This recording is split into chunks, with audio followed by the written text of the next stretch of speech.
Sobat Kairos yang terkasih, firman Tuhan yang menyapa kita pada hari ini melalui 2 Timotius 4 ayat 8. Sekarang telah tersedia bagiku mahkota kebenaran yang akan dikaruniakan kepadaku oleh Tuhan, Hakim yang adil pada harinya.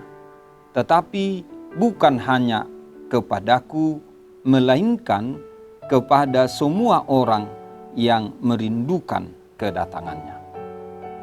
Saya memilih judul renungan ini, Mahkota Kehidupan, Mahkota bagi kita.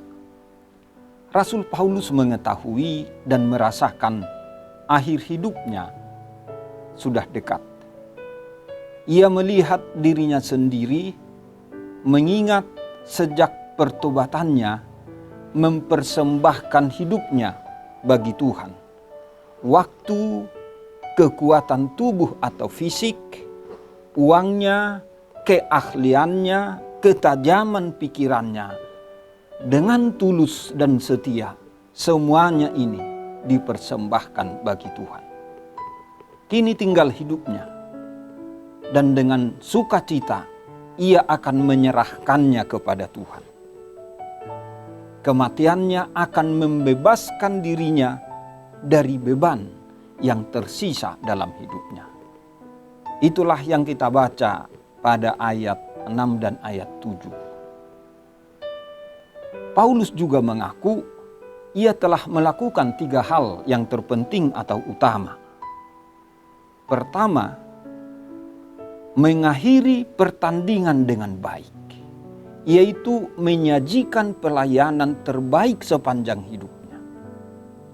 Kedua, mencapai garis akhir, yaitu berhasil melewati proses panjang tanpa berhenti, tanpa lelah, hingga akhir pekerjaan, pelayanan, dan akhir hidupnya. Ini juga memberi kepuasan yang mendalam dan khusus bagi Paulus. Dan yang ketiga, berusaha untuk memelihara iman dalam dinamika pelayanan dan kehidupan dengan penuh ketaatan dan kesetiaan kepada Tuhan. Dan ia berhasil, sebab pada kenyataannya Paulus benar-benar menjaga atau memelihara imannya. Dalam segala keadaan, ia tidak pernah kehilangan keyakinan, kepercayaan, dan pengharapannya kepada Tuhan Yesus Kristus. Termasuk pada saat ia merasakan kematiannya sudah dekat.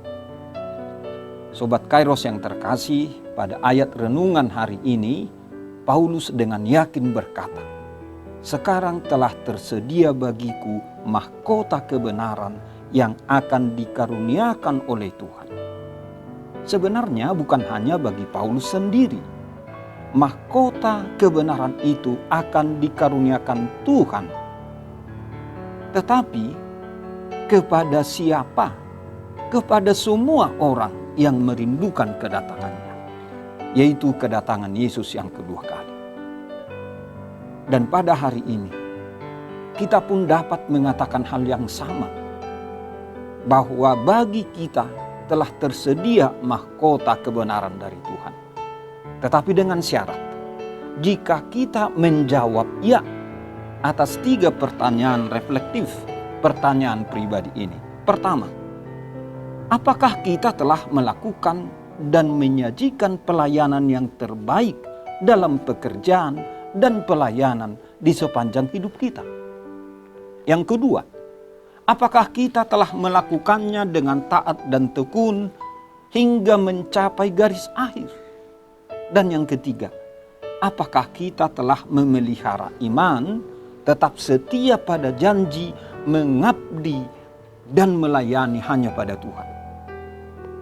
Jadi bagi kita semua yang berjuang dan meniru atau mengikuti ketiga cara Paulus dalam jejak hidup, pekerjaan, dan pelayanannya, maka sama seperti Paulus, kita pun pada hari ini dapat berkata, sekarang telah tersedia bagiku mahkota kebenaran yang akan dikaruniakan oleh Tuhan.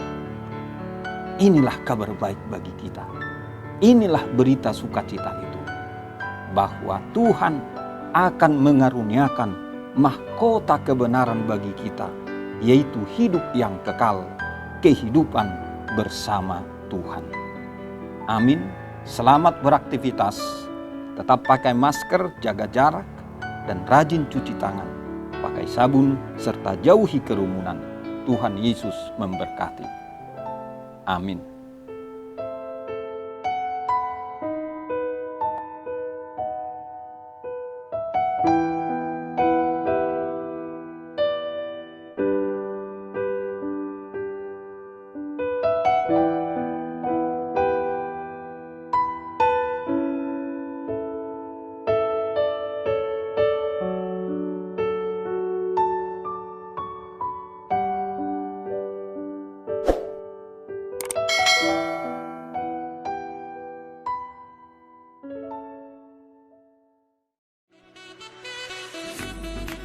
Tak berkesudahan kasih Tuhan. Tulisan ini dikumpulkan menjadi satu buku dan mudah-mudahan bermanfaat bagi pembacanya. Tuhan mantapkan langkahku. Pendeta Median KH Sirait MTH, Preses HKBP Distrik 8 DKI Jakarta Raya. Sikap dan peran pendeta HKBP di era revolusi industri 4.0. Buku karya Pendeta Median KH Sirait. Panggilan Merawat Masa Depan, buku karya Pendeta Median KH Sirait. Disajikan sederhana dengan gaya penulisan populer, menjadikan isi buku ini hangat dan perlu dibaca.